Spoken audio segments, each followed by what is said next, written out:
Hello mga sis, halika at samahan niyo ako sa aking paglalakbay. Best Hysteria Part 6, Manila Kingpin League, Aldo Casa Basketball Team. Pupunta kami sa gate namin. Simulan natin, mag-drive muna. Kasama ang akin siyempre mga anak, mga Junakis. Pupunta natin ating BFF na si Cestin Mutimakoy para mag-drop off sa kanila tapos sasabay na rin tayo sa kanila. Siyempre para makakatipid-tipid na din tayo, kaya doon muna tayo natamay sa kanila tapos sasabay na tayo sa sasakyan. O ayan. O, fast forward.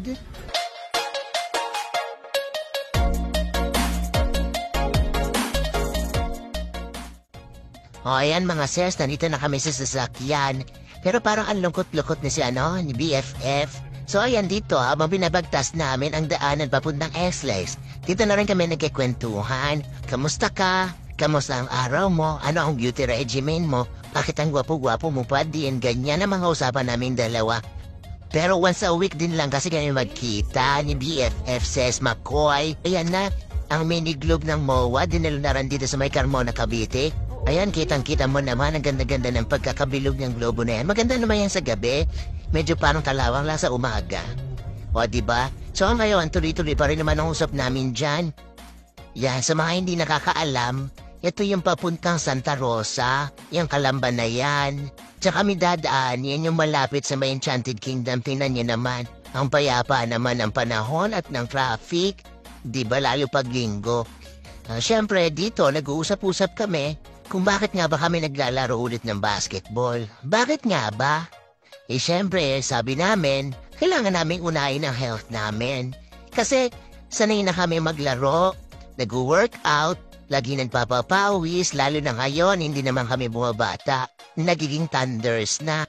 Kaya nagbalik loob kami sa paglalaro para maging healthy at pwede rin naman maging inspirasyon pa sa mga kabataan ngayon. O tingnan nyo sa kanan nyo, yan na Enchanted. Ibig sabihin, malapit na tayo sa Dominican College. Kaya dapat ready na tayo ulit. Isa sa mga lagi namin na pag-uusapan ay yung hirap na pinagdaanan namin bago kami naging kung ano man kami ngayon. Lahat naman tayo may mga kanya-kanyang success stories at pangarap na tinatawag. Gaano man ito kahirap. Pero ang pinakamahalaga ay kung paano mo ito narating. O ito, nandito na tayo sa entrance ng Dominican College. Maghahanap lang tayo ng parking. At nakababa na nga kami, imbes na siya ang videographer at ako ang vlogger, parang nabaliktad ata. Hello madam, maraming salamat sa suporta. Tara na mga sis, pasok na tayo sa Dominican College. Let's go! May inspirasyon si Yokoy. Let's get the W. Yes.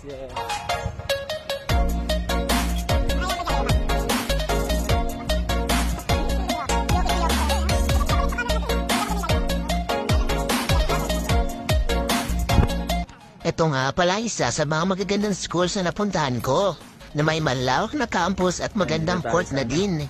Kaya ang sarap-sarap maglaro dito eh. Kaya shoutout sa mga taga-Dominican College Santa Rosa. Yahoo!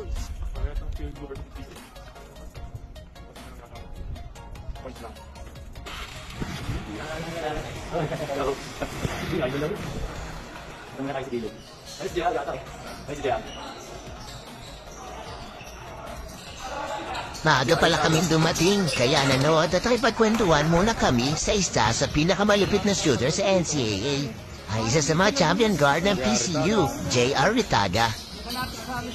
At dito na nagsimula ang pampaswerteng beso mo, beso ko, beso serye natin to. Diyan na naman pala kayo. Siyempre, nandito na naman tayo sa Dominican College, dito sa Manila Kingpin League. Siyempre, second game namin, so titingnan natin, susubaybayan natin kung saan makakarating tong beso serye natin. Kung makakapagpa-champion ba talagang pagbebeso na ito. So simulan natin, patayin ko lang mga teammates ko kasi sanay na sila dito. Patayin mo na sila Mike. Hi Mike!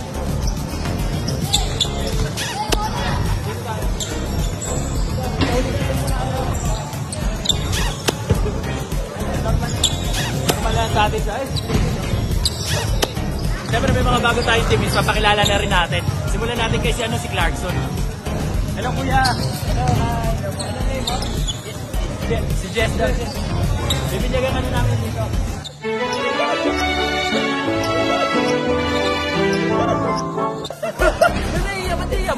masyado. Siyempre, hindi tayo kay ano. Ay, nakita niyo na ba si ano? Si JR. JR, sama na.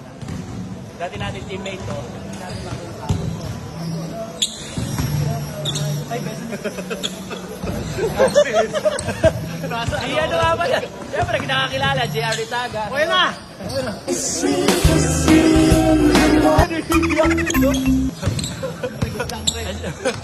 At syempre, pang pinali, ito, surprise ko para sa inyo. Si Jay Manalo ng Labu. Oh, grabe. Good afternoon.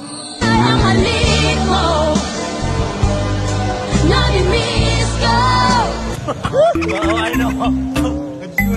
O, syempre, dapat manalo tayo. Dapat manalo tayo rito. Ang gagwapo ng mga kambi ko, di ba? A few moments later. Dito medyo minaras na kami. Hirap na kaming makashoot. Siguro ang score namin dito isa't isa lang ang lamang. Lamang yata kami ng isa or ang kalaban. Kaya maigpit na ang bantayan namin dito. Dikdikan na. Ayan, i-inbound yan ni JR Ritaga. Siyempre, ibibigay sa akin. Bibigay ko ulit sa kanya. Yun na ang play. Antayin natin. Parang mukhang makakashoot tayo dyan. Ayan, i-drive and kick out ni Jerry Taga sa akin. Ako yung nasa kanto. Ako yung nakashoot.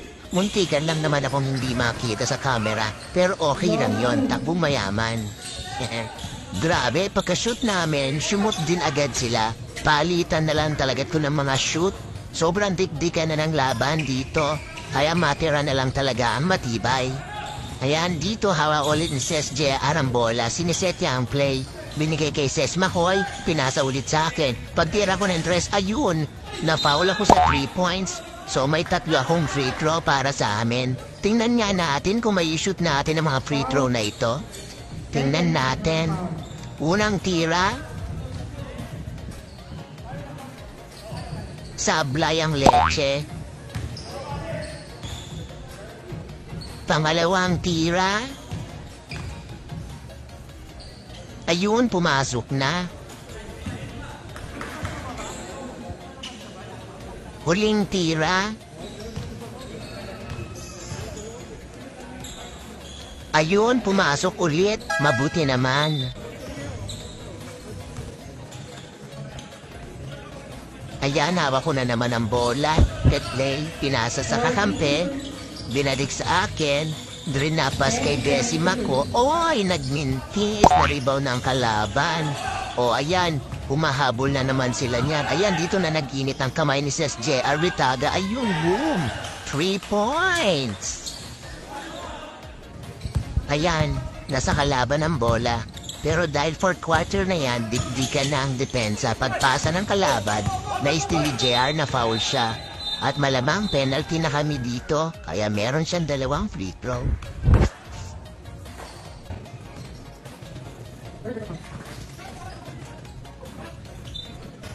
Dito, lalo na nag-init ang kamay ni JR Ritaga. Lahat ng shoot niya, pasok na dyan. Ayan, nagmintis muna ako, nakuha ulit namin, pero ang muling tira kay JR na. Tingnan nyo, swak na swak, o diba? At ito na ang pinakagusto kong highlight, ang Basic Connection highlight. Haliyog kay Ses Makoy, ayun. O diba, kabisado na naming dalawa ang laro ng isa't isa. Pag pinansa niya sa akin, ipapasa ko ulit sa kanya. Ganyan ang laro namin dalawa. Ayan, sa amin ang bola ulit. Dribble lang ako, nagsiset ng play, umistil ang kalaban. O, pick and roll kami ni Ses Makoy, tinira ko. Ayan, assist ko yon gamit ang ring na kuha niya. Tinira niya ulit. O, ganun talaga kami mag-asisa ng besiwak ko. Ilang segundo na lang ang nalalabi. Habang sineset ni J.R. ang bola, dinidribble, naghahanap ng libreng tao. Ayan, muntikan pa yata siyang ma-injury. Na-steal ng kalaban, pero okay lang, balik kami sa depensa. Ayan, pag-challenge ko, agoy, na-shoot niya ang bola. Dito na kami nagkanda leche-leche at nagwagi na ang kalaban. Maraming salamat sa pagsama at panunod mga ses. Hanggang sa muli, kita-kits ulit tayo. O ito pala isa sa pinakamalulupit kong highlights, courtesy of Manila Kingpin. Maraming salamat. Bye!